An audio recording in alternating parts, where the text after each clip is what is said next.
a lot larger than his frame.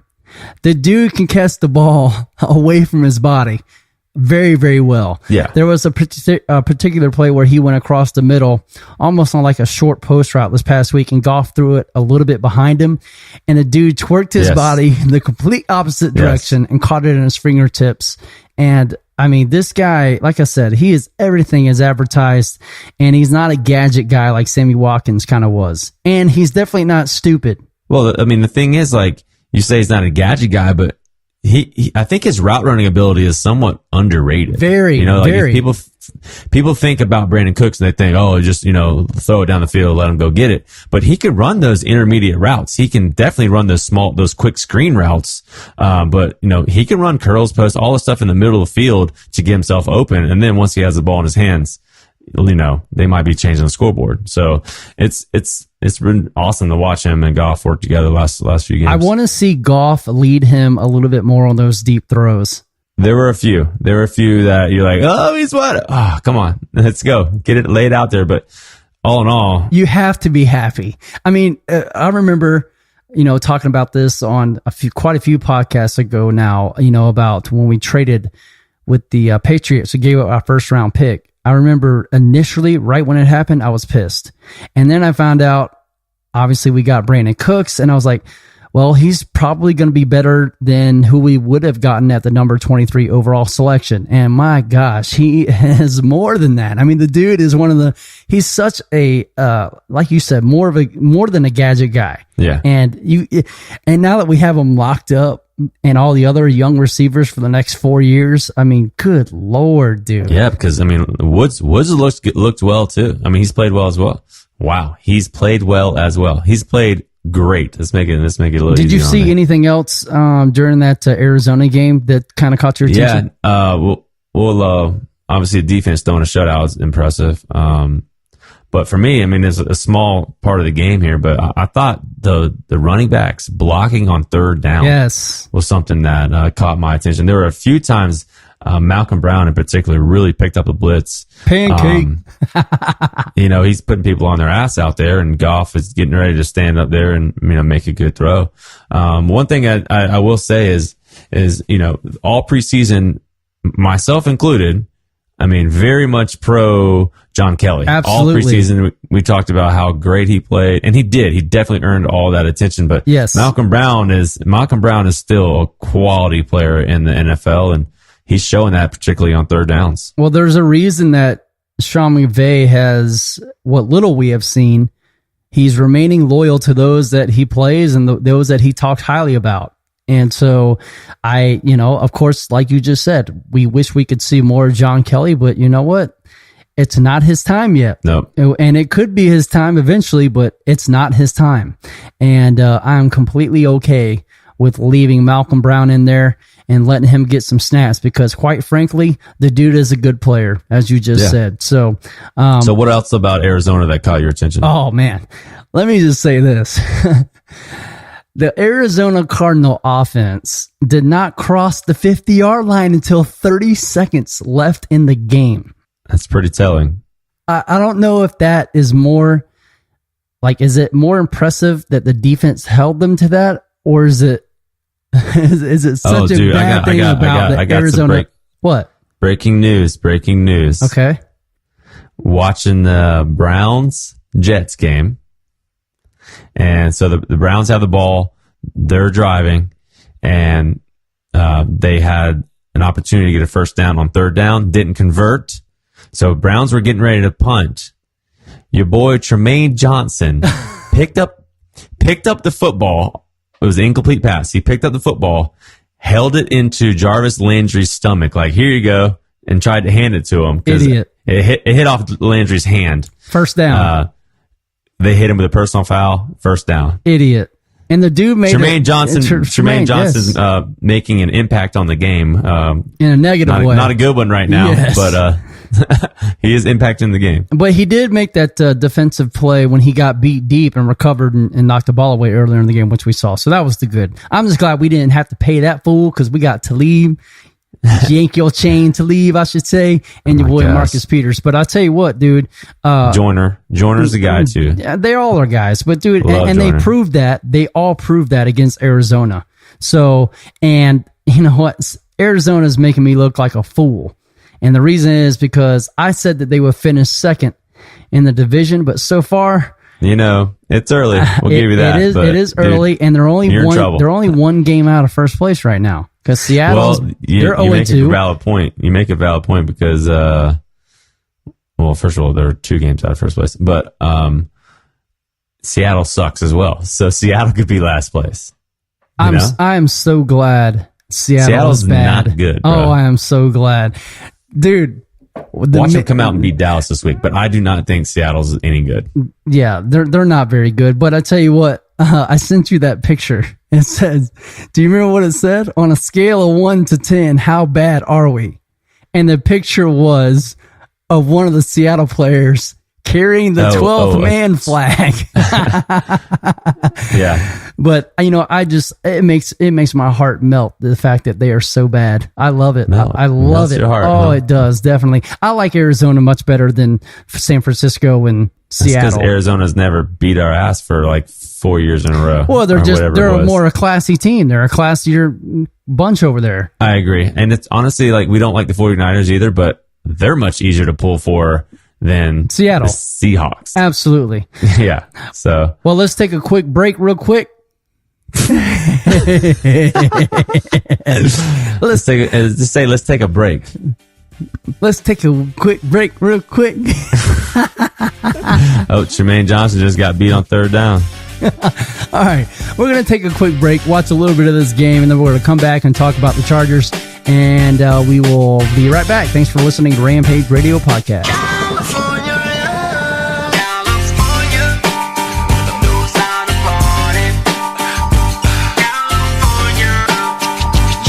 You're listening to Rampage Radio Podcast.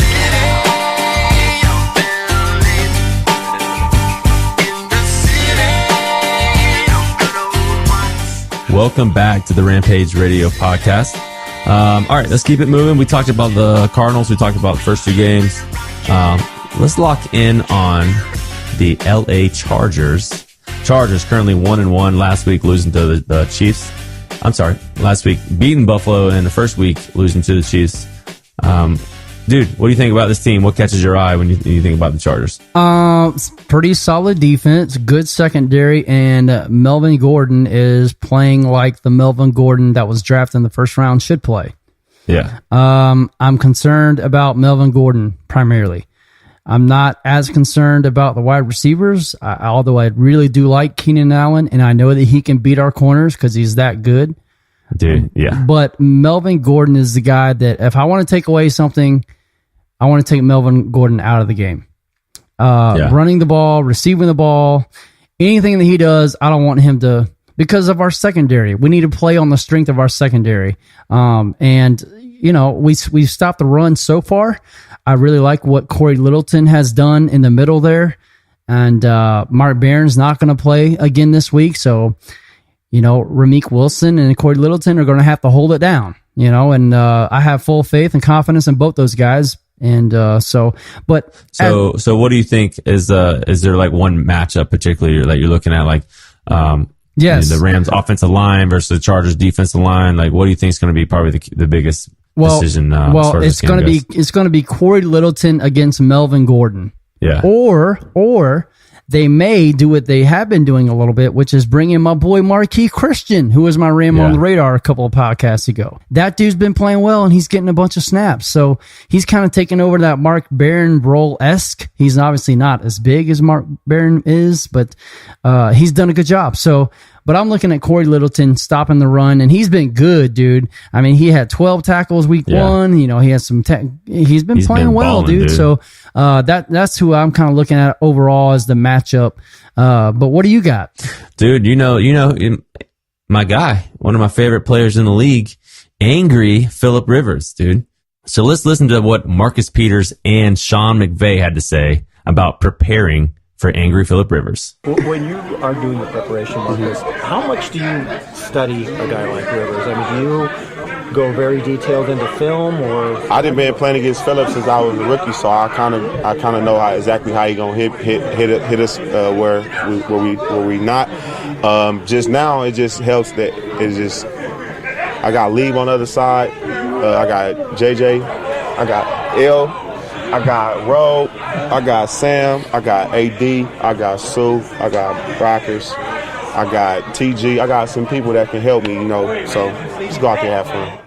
Sean, as someone who's studied the quarterback position, what do you see in Phillip Rivers and what's made him so successful over the... Yeah, I think really going back to just watching him over the course of his career and then even going back to practicing against him a couple times last year, one of the things that you can feel when you're just, there present with him is the command that he has. Certain guys, when you watch him, you can just see that the game is slowed down for him. And that's how it feels like he operates when he's at the line of scrimmage. The amount of information that he's able to absorb and then communicate, whether it via hand signals or certain things in the run game that he wants to get checked to.